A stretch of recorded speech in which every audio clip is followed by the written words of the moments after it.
Hello everyone! In this video I will go through my first week of cycling, and I actually started on the very same day as I had my last race. It was a 5k race which I won. It was a local 5k race that I won. It was at 11 a.m. something, I think. So when I got home I got not immediately on the bike because I had some food first, but then an hour later I was on the bike and I did a 2-hour ride, which felt actually very good. I wasn't using the same muscles as when I was running, really. So I felt rested. So I did a 2-hour ride with a 231 watt average. My heart rate monitor didn't work, so I don't know what my heart rate was. It was probably pretty high because I had raced and I was a little bit pumped up after that race. But still, felt very good. Didn't feel hard at all to do 231 watts for 2 hours. So that felt good.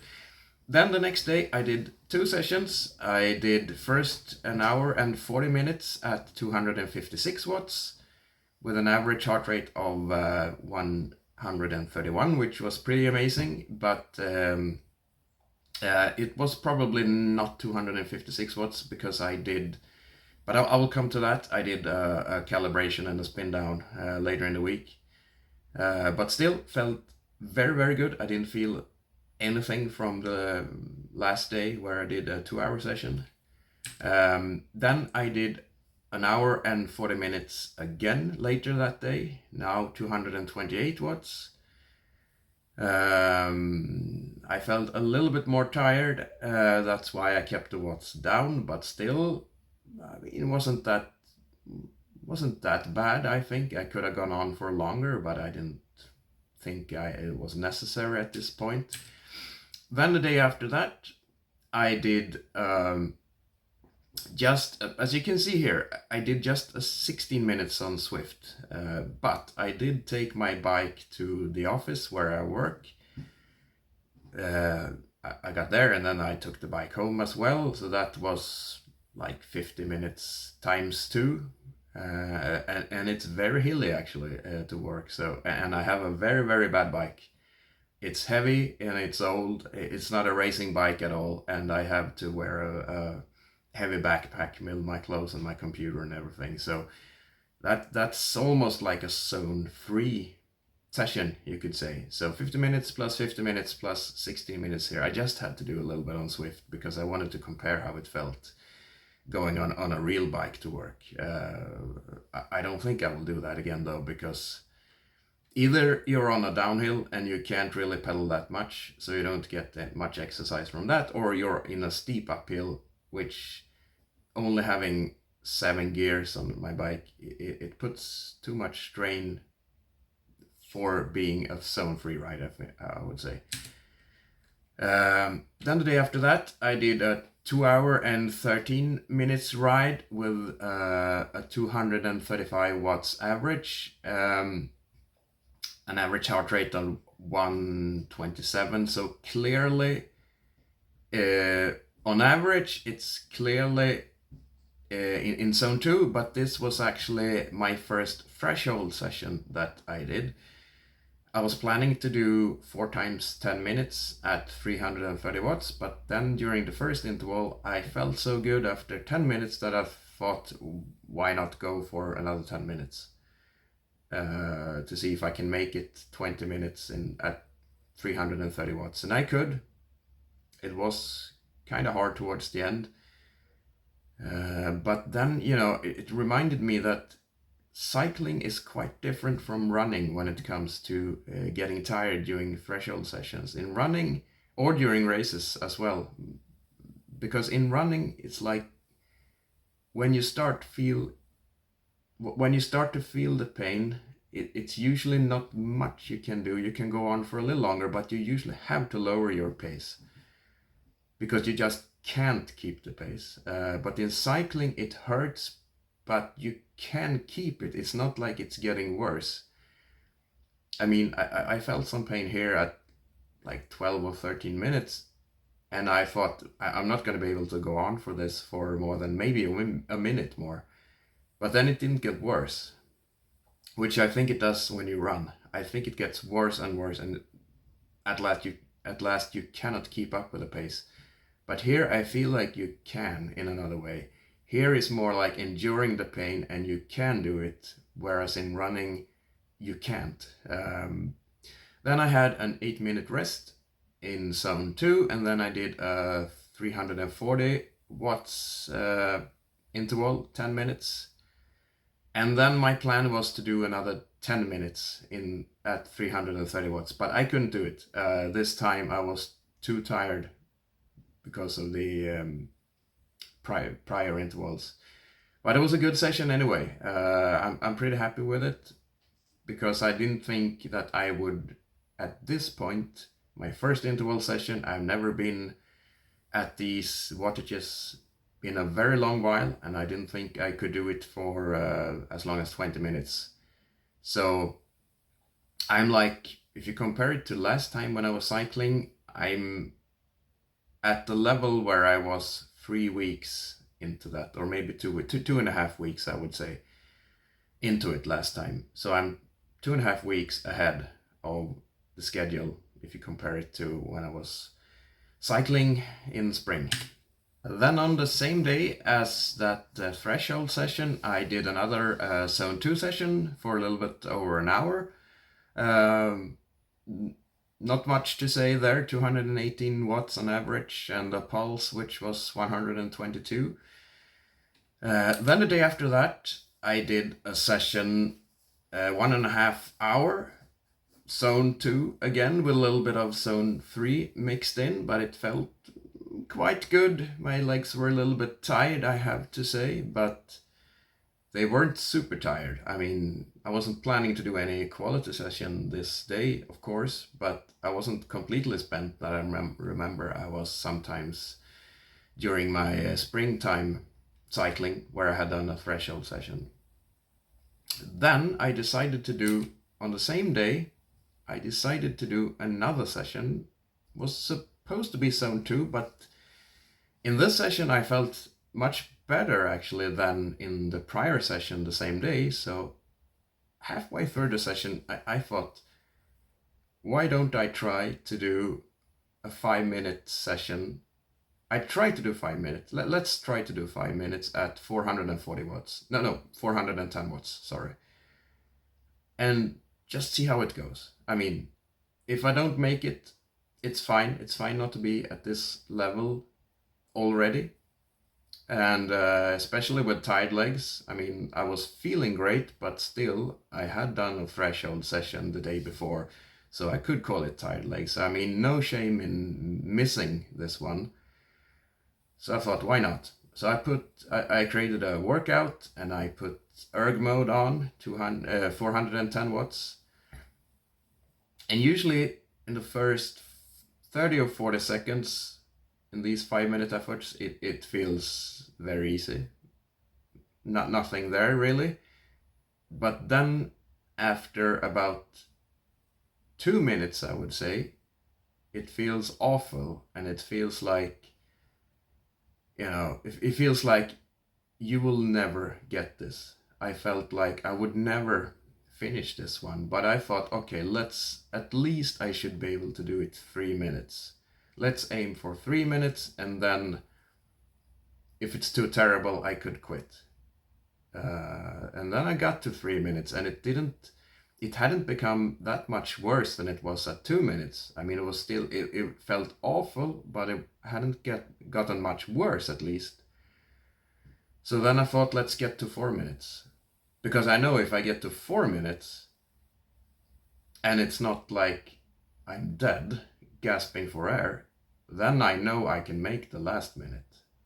Especially if there is something, to be won. I mean, to be able to do 410 watts for 5 minutes this early in my comeback, not even a week in, and especially on tired legs, that would mean a lot to me. And when I know that there's something really good to be had from doing something, my motivation spikes, and I know if I can just get to 1 minute left, I will make it.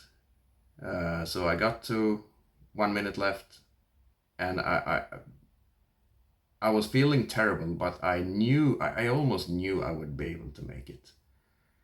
I mean, I could still keep the cadence up. I had a cadence at around 100, and that's where I like to keep it. Actually, if I could never do it with a cadence of 85, or maybe even 90. I couldn't do it, but with a cadence of 100, I could do it. And then I finished it, and I was completely spent. But it was a very great feeling, actually, to be able to achieve this, because I would never think it. I would never think I would be able to. And also, my heart rate wasn't that high, actually. It was 174 was my maximum heart rate. And as you can see in the graph, it climbed almost the entire 5 minutes. So only 174, and if you would take the average of that 5 minute interval, it would be maybe, I don't know, 179, 169 or 168. So that shows that it's the legs, and probably my tired legs, that's the bottleneck here. It's not the oxygen delivering capacity. So that's great. I should be able to increase this. If I go on fresh legs, I should at least be able to do 420 watts. And 10 watts at this level for me is quite much, to be honest. Maybe I could do even more than that on fresh legs. So anyway, then I finished off the session, and that's the best feeling in the world, when you feel that you have achieved something, and then you can just go slow. It's like when I won that 5K race. I mean, when I run alone, away from everyone, my what do you call it? Post race run, when you just go slow and jog it down. That's the best. Not the best feeling in the world, but almost the best feeling in the world that you can have. It's not the achievement itself, but it's afterwards, when you have achieved something and you can be alone with yourself in your own thoughts, just reliving the moment. Anyway, next day I did only an hour and 30 minutes in zone 2, and this was really low zone 2 as well. It was 203 watts. And I only did this, not higher wattage and not longer duration of the workout, because I knew I would try a VO2 max session the day after. So that's why I kept it pretty short and pretty low in wattage. So then came the day for the VO2 max session. No, actually, if I remember correctly, I was supposed to do the tiny races this day, actually at 5 o'clock, but then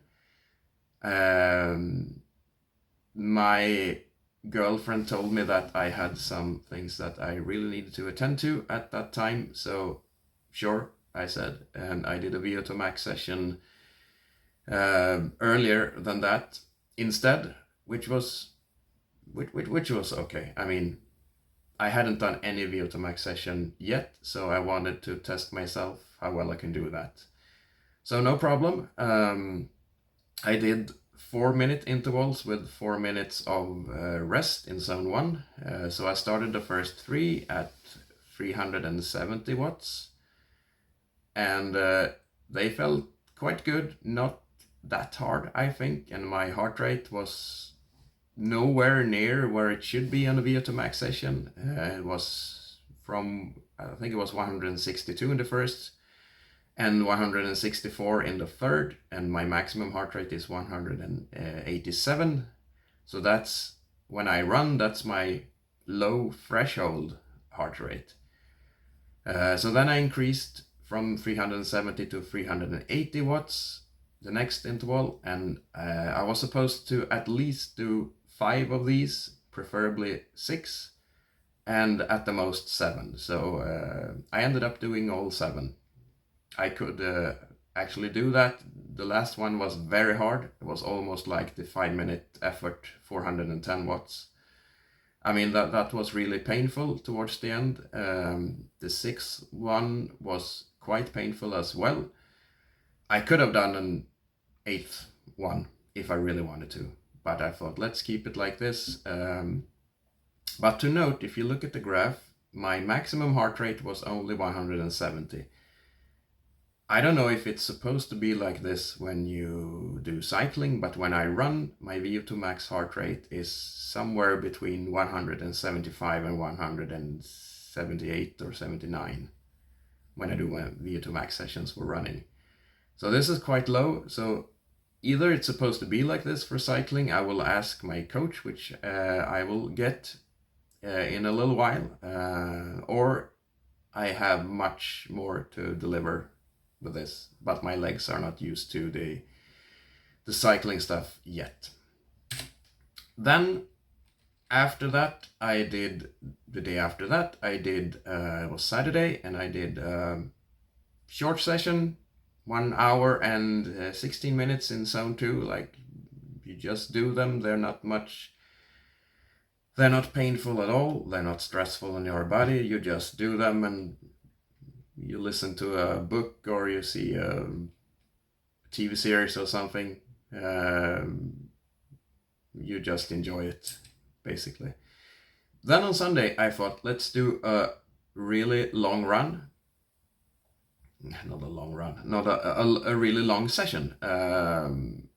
Because I haven't done that before. I've done more than 4 hours. I think I've done 4 hours and 30 minutes of cycling in a single day, but that was in 2 sessions. I haven't done any single session over 3 hours.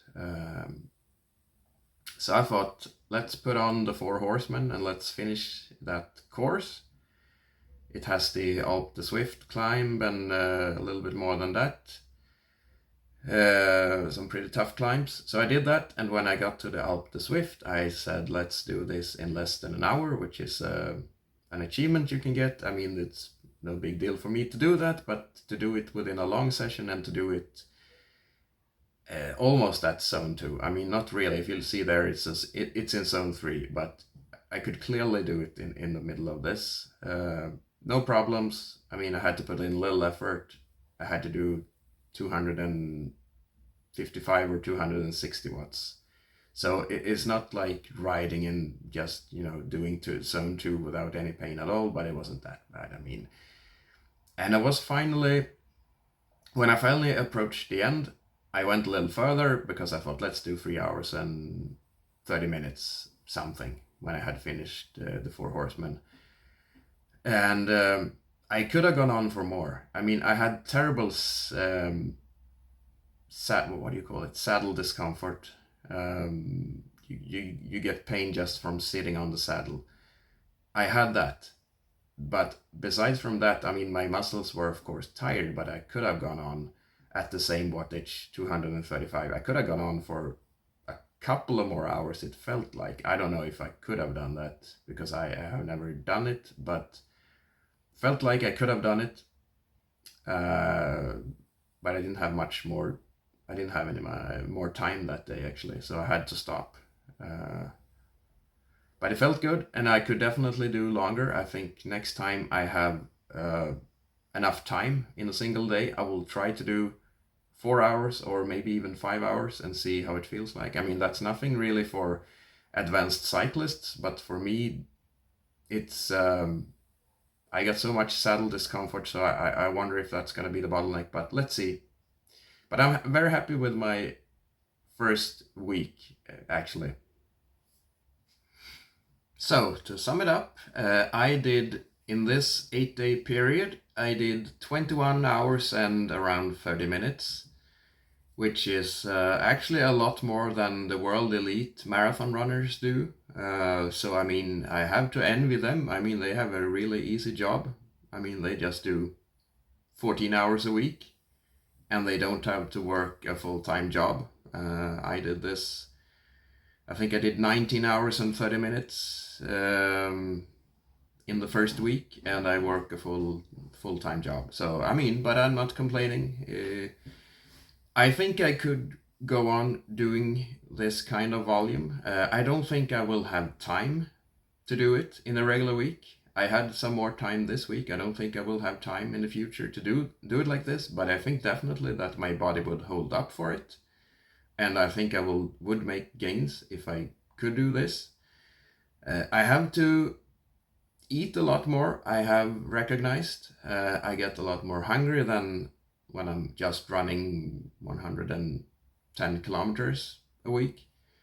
I did some or I looked at the Swift calculations, which are very accurate, and I spent 17,108 calories in these 8 days. I mean, that's extra. That's plus my basic metabolism of 1,900 calories per day. So that's quite a lot. I don't think I ate that much, actually. I think it's very hard to do that and still be healthy. I think it's quite hard to eat that much. I mean, even without being healthy, but try to eat healthy foods or semi-healthy foods, getting those amounts of calories, it's hard. But a very good first week. My body held up for it. It was quite enjoyable, actually, because I can do a lot of other things when I'm on the bike. I cannot really do that when I'm running, but here I can do errands, I can listen to a book, I can listen to music, much easier than when I'm running. I can see a TV show, I can see a movie, I can do a lot. So I'm very happy with my first week of cycling, and I think I will be a successful cyclist. I mean, only future will tell, but so far it's looking very good. Stay tuned.